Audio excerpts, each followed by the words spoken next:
What's up everybody, and welcome back to my YouTube channel. It's been a minute since I posted a video, but I promise I'm gonna try to get more regular with this.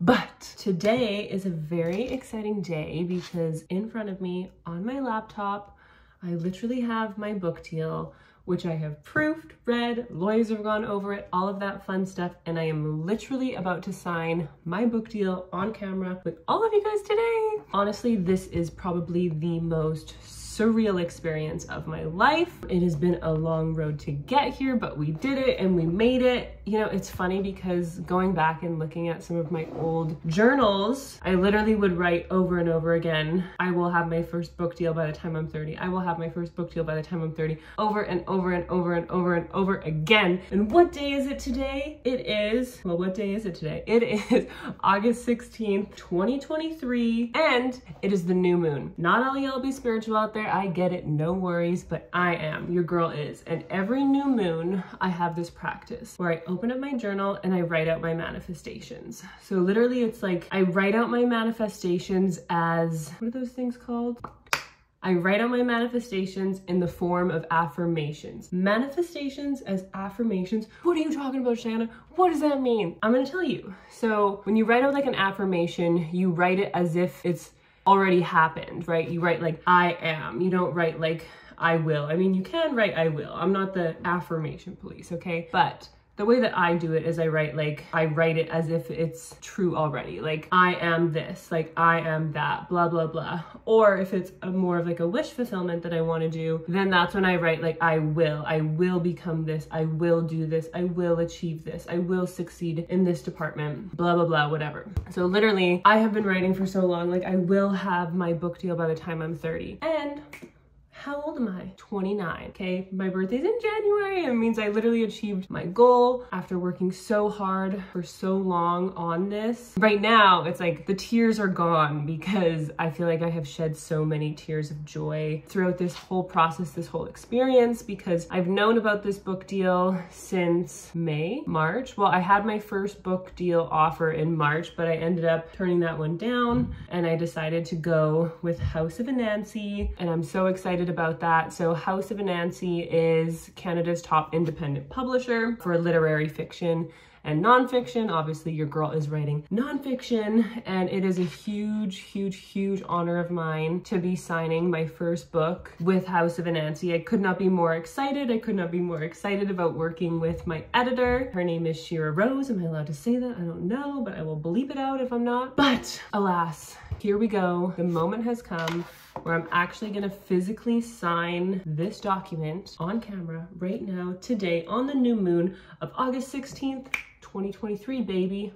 Good things. So here we go. Scroll down. Basically like just the whole contract process. So I decided to go with Shira Rose and House of Anansi back in May. And it is taken from May all the way until just this week to go back and forth about the negotiation processes, having lawyers from both houses look over everything. Yeah, but it's finally done and it looks good. Agency loves it. The publisher is down with it. My best interests are represented in it. I think one of the most important things is having an agent who you can work closely with, who really understands all of your goals, your long-term goals, especially because you want to be thinking long-term when you're thinking about your contract, so you know your negotiation points. Like for me, since I have been dabbling in screenwriting, like I know that I want to write the adapted screenplay for my memoir whenever the time comes and someone, you know, comes knocking at my door wanting to buy the rights to that. So I made sure that that was all listed in my contract, that all of the movie rights and screen rights and adaptation rights reside totally with me, the author, and not with the publishing house. So my agent knew that going into it. She knew that that was really important to me. So we got that represented in the agreement. And yeah, so blah, blah, blah. I won't bore you with all the other details that we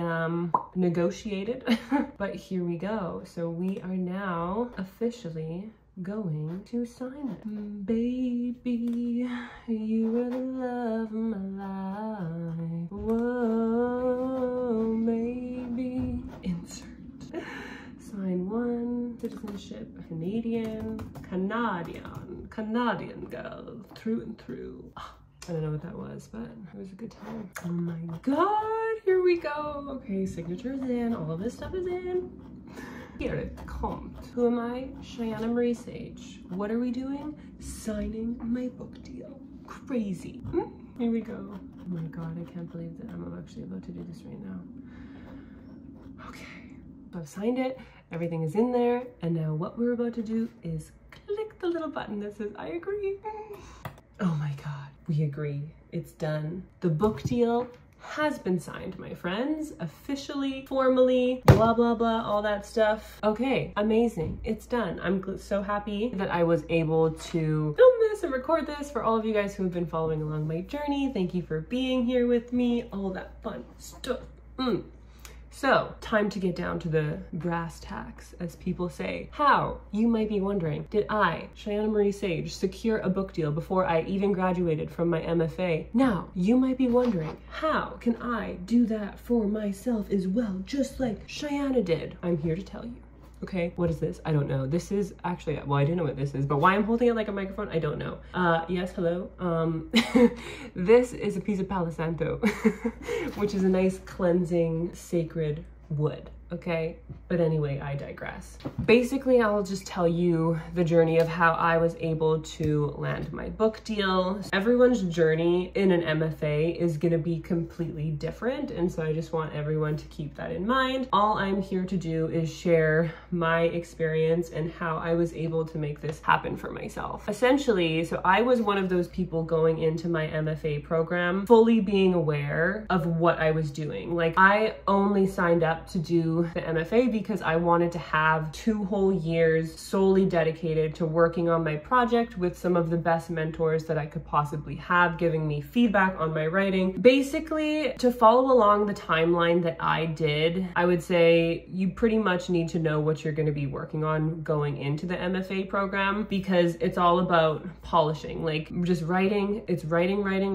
and polishing, editing, and coming into the program, I think I had about 10,000 words of my project already written and a blueprint for everything else left that I needed to write. And of course that evolved and shifted over time, as it should, as we are evolving as writers throughout the course of our program. And how we are evolving is going to be reflected in the work that we are writing. Step 1, know what your project is going to be. Step 2, be ready to work and work hard. Don't get me wrong, I love to play, and I played hard, and I played a lot, and I made some amazing friends, and you should do that. Like, the social aspect is absolutely a huge component of it, and also survival. Like, we need human interaction, and some of your friends will become some of your best readers throughout the program. By the time I finished the program, I had about 68,000 words written of my project. Keep in mind, I had about 11,000 words going into the program, and while I was there over the span of 2 years, I wrote, what is that, like 57,000 words or 58, whatever the math is. I don't know, I'm a writer, I don't do math, you know what I'm saying? Anyway, be ready to work hard, and be dedicated. I knew that by the time the first year was over, coming into second year, my mind was already thinking about agents. So because I'm in nonfiction, you actually sell your book based off of the proposal and not the full manuscript. However, for most people who are writing memoir, especially like first-time memoir writers, they do want most of the project to be done already, just because more than likely they're going to be asking to read. Like, I had a few publishing houses and editors ask if they could read what I had done of the manuscript, and that's up to you to choose whether or not you want to share that, but that is something that happens. For myself, how I was able to land an agent, so I had made a list of a bunch of agents that I was interested in, some that came and gave talks at Columbia. What I did was write out emails explaining who I was, what my project was, like your query letter. The way that I found my agent was she actually came to me, and I'll explain how that happened. So basically what had happened was I ended up writing a piece for HuffPost because they were doing their Day of the Dead series, and one of the guest editors invited me to write a piece because they were familiar with the kind of work that I write about through Columbia. So this was one of my Columbia peers, and he was like, hey, like, we're doing this thing. I love your writing. Because you write about this, I think you would be a phenomenal fit. And so it was basically a piece about how we as as people of color connect with our ancestors through writing and how we process grief and everything like that. And that's literally exactly what I write about in my memoir. So step one was submit a piece. So I pulled a chapter from my memoir and then really edited it down, tweaked it, perfected it to make it fit for this publication series. So I wrote this piece and then it was published in November. And because of this piece, actually, that's how my agent found me. Actually, I had multiple agents find me from that piece and query me. And so yeah, so that's basically how that happened for me, which is kind of like more of a unique story. I know it's not as applicable as like querying or anything like that. And truth be told, I think I only heard back from like 3 of the 6 people that I had queried. And some people just like never hear back at all. It's a tough game. But so a piece of advice that I would have is to think about other ways of getting your name out there in journals or magazines, anything that has some sort of wide reach. And also, like for me, that was a chapter excerpt, right? So that really best represented my manuscript, my book. And when they requested a bio, you know, I made sure to include in that bio that I was writing a memoir and blah, blah, blah. And also know how to market yourself. That's like the biggest tip that I can have. Like I had my website totally established, prior publications, who I am, like about me, what I'm working on now, in the works. Like, so anyone who would read anything by me that I would publish, they could go to my website and they could see exactly what I'm working on, exactly what I'm doing, exactly how to contact me and all of that. So this woman read that and she reached out to me and we went and got tea and biscuits from Alice's Teacup on the Upper West Side in New York City. And it was basically like love at first sight. Like there was such a strong connection with us. We sat there and I told her basically my whole life story and she asked me all these questions like, you know, future aspirations, all of my career goals, everything like that. And honestly, we really just hit it off. And some of the other agents that I spoke with, I felt like they weren't asking all the questions that I wanted them to be asking. Like this woman, Claudia Cross, shout out her, we love her. She had literally read every word that I had ever written and been published, including like my self-published poetry books on Amazon that you can get. She ordered those, she read those, like she truly read everything and believed in me to such a strong degree. And I would say that is the most important thing that you want from an agent. Someone who believes in you wholeheartedly, because they make commission off of whatever your advance is going to be. So if they don't believe in you, they're not going to fight as hard for you. But also they wouldn't be approaching you to represent you if they didn't believe in you. But so their enthusiasm is super, super important because that's going to be reflective of how hard they're going to work for you and how hard they're going to advocate for you and all of that. And then we just kind of took off running from there. Like I told her how much of the manuscript was done, which was about probably like 75% at this point. Basically, she coached me. The agency like coached me on how to write a book proposal, and that was my goal over winter break. So keep in mind, me as a human being, I am so goal-oriented, goal-focused. That's just who I am as a human being. When I set a goal, that's what I'm doing. That's what I'm working towards. Your girl has a 1-year plan. She's got her 2-year plan. I got my 5-year plan, my 10-year plan. All of that is like in my brain, always firing on all cylinders. Of course, we pivot and we adapt as opportunities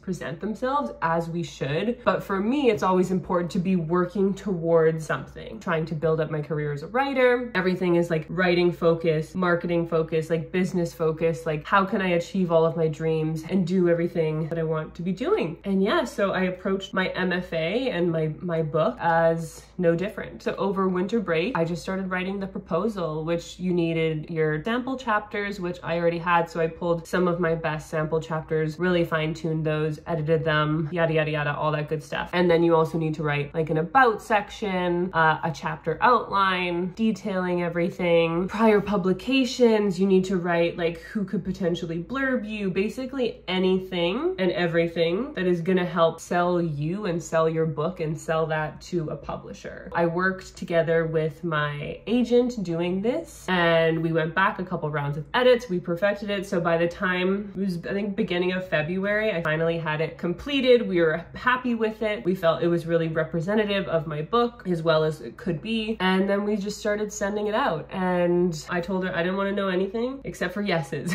because otherwise it would have drove me absolutely insane, which is not what I wanted because I was still, while all of this was happening, I was still working on my MFA, doing my writing. At this point, I'm also doing more freelancing for the HuffPost. So all of these are kind of just like all in the works, like going on at all times. I also had 2 jobs on top of all of that. So your girl was spread, okay?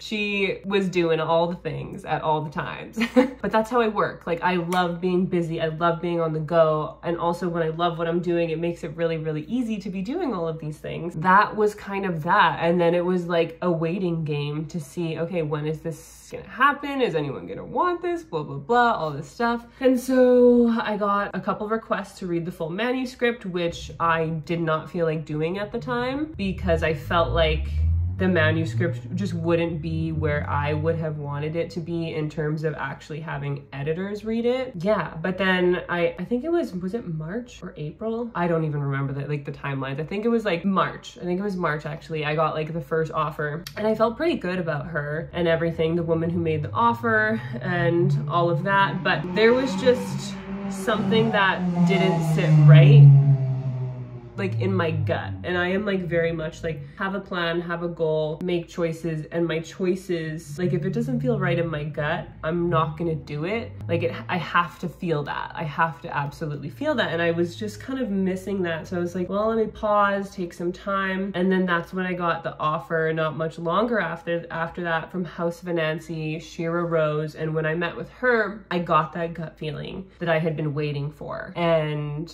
we did it. I said yes. I said yes to the dress, except there was no dress and my dress was a book deal.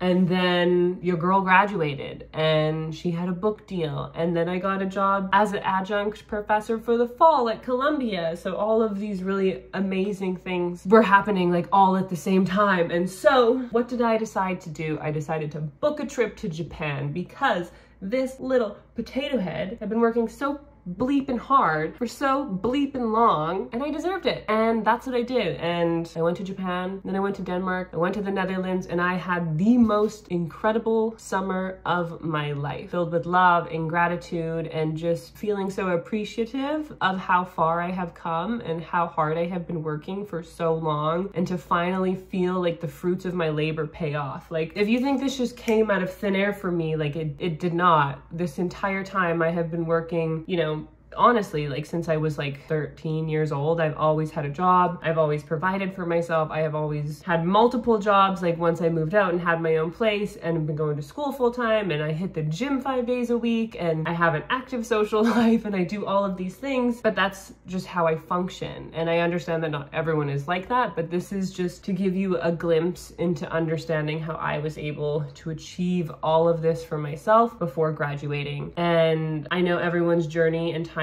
will look differently, but I'm just here to share my story and how I was able to make this happen. And maybe, just maybe, it'll give you a little bit of inspiration to like keep at it. Like if you have a dream, pursue it 1,000,000%. Like all of my friends, everyone in my life will tell you that I have like an unwavering sense of confidence. Why am I still holding this stick? Well, it's not a stick. Palo Santo.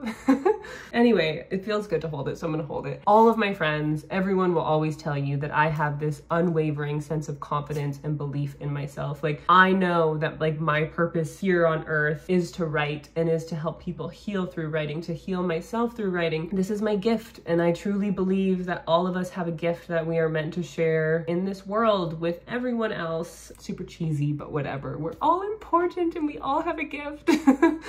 And that's facts. But yeah, so that is my journey. So essentially, like, know what your project is going into it. Work tirelessly every single day on that. I mean, take a couple breaks, okay? Your girl, she'll bang out like 5,000 words and then I won't write for like a week. Like that's also my process. Everyone's got their own, but whatever working hard looks like to you, that's what you gotta do. And always believe in yourself. Like always have that confidence. And if you wanna be super, super extra like me, every new moon, write out your manifestations as affirmations, all of your goals. So today is the new moon. So what you gonna do? You're gonna write your little wishes and you write your little affirmations, and you're gonna succeed always. Always, if you do this, like hard work plus power of the mind equals success, period. Like your girl here, okay? Me, I came from nothing. We were dirt poor. I have never had anyone like help me financially. Growing up, we had to go to the food bank. Like I have had every obstacle stacked against me this entire time. And I was able to make this happen for myself through working extremely hard. And if you do that, you can do that as well. And that is facts.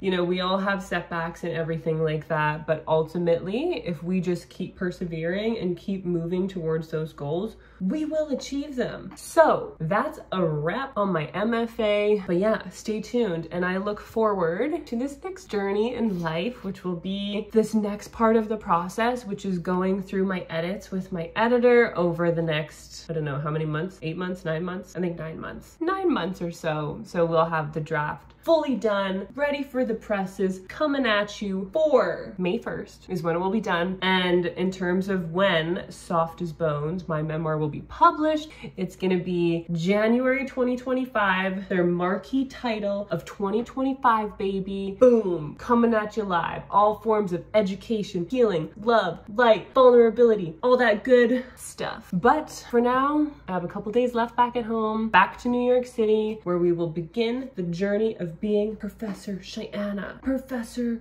Cheyenne. Muddy Sage. That's me. Anyway, thanks for listening to my story. Thanks for joining me on signing my contract. It is so amazing to be able to share this with you all. And I don't know, love and light, peace and love, all that good petunias.